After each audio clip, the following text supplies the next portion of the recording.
Жопатник дегеніміз не? Бұл тиісті үш бөлімнен тұрады. Бірінші бөлімдерге тиісті талаптарды және тиісті қандай жұмыс жасайтыны болашақта соны әзірлеу және бекіту. Екіншісі ол грейдинг дегеніміз, ол тиісті лауазымның ішкі құрылымда орнын табу. Үшіншісі ол тиісті кандидаттарды қарастыру. Енді бірінші бөлімін алсақ, бұл Қазмұнайгаздың бекітілген стратегиясы бар. Ол стратегиясын бойынша операциялық процесстары бекітілген. Соған сай тиісті әр лауазымға өзінің талаптары бекітілген болатын. Ендіше үшіншісі бұл кандидаттарды қарастыру. Кандидаттарды қарастыру әр азамат өз түйіндемесін бере алады.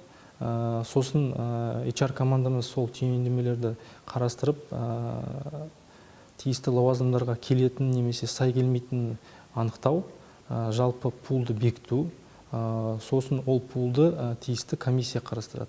Комиссияның құрамында бізде Қазмұнайгаз басшылығы бар, Самұрық-қазына әл-ауқат қорының басшылығы бар. Солар 2 немесе 3 адамды бекітеді. Сол 2 немесе 3 адаммен тиісті құжаттарды жинаймыз. Оларды тесттардан өткіземіз. Тесттардан өткізген кезде біз 2 бөлімнен қараймыз: кәсіби компетенция, сосын тиісті адамның өзінің ішкі компетенциялары. Ішкі компетенциялары тесттеуден өтеді, сосын кәсіби интервьюердің әңгімесі бойынша тиісті қорытындысы беріледі. Осы құжаттардың негізінде комиссия барлық қағаздарды қарастырып, артынан интервью өткізіп, өзінің шешімін береді. Әр кандидатымызға біз тиісті ақпаратты береміз. Қалай өтті, қандай кемшіліктері болды, қандай жақсылық жағы болды, соның бәрін айтып береміз. Өзіне қағаздардың бәрін тапсырамыз. Сосын бекітілген кандидаттармен тиісті жұмыс жасаймыз. Енді осындай 3 бөлімнен JobMatching деген жобасы құрастырылған. Бізде қазіргі таңда 1,5 мың тиісті адамдар өз түйіндемелерін тапсырылған.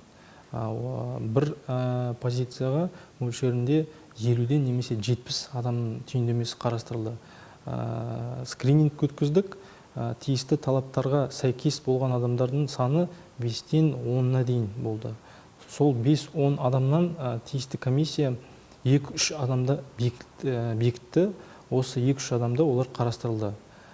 Бізде мысалы қатысқандардың арасынан ТМД елдердің, ТМД мемлекеттің арасынан кандидаттарымыз бар. Бұлардың мысалы сандары мөлшері 15-20 адам болады. Ендіше қатысқан адамдардың құрамдары. Біріншіден тиісті осы лауазымның қазіргі жұмысшысы бар. Сосын единый кадровый резерв дейміз, солардың кандидатуралары бар. Сосын Қазмұнайгаз тобы бойынша әр азамат өз түйіндемесін тапсырса, оларда қатыса алады. Осы адамдардың, осы пулдың ішінен қараймыз. Егер қажетті адамдар болмаса, онда сыртқы нарықтан адамдарды қарастырып, соларды енгіземіз комиссияның қарауына. JobMatching'тың болашақтағы қандай нәтижелерін көруіміз біз көрейік деп жатырмыз. Енді ең бастысы компанияның алдында тиісті мақсаттар тұр. Сол мақсаттарға жету үшін олардың бәрін жасайтын тек қана адамдар. Қалай болса да тиісті технологиялар бар, тиісті методикалар бар. Олардың бәрін орындайтын тек қана адами ресурстар. Ол өзіміз. Енді біз жоғары мақсаттарға жетеміз десек, тиісті талаптарға сай адамдар болуға жетті. Сондықтан біз тек қана ішімізден қарап жатқан жоқпыз. Біз сыртқы адамдарды да қарап отырмыз. Соларды сәйкестендіріп қарастырып, басшылығымыз және Самұрық-қазына әл-ауқат қоры қатысады.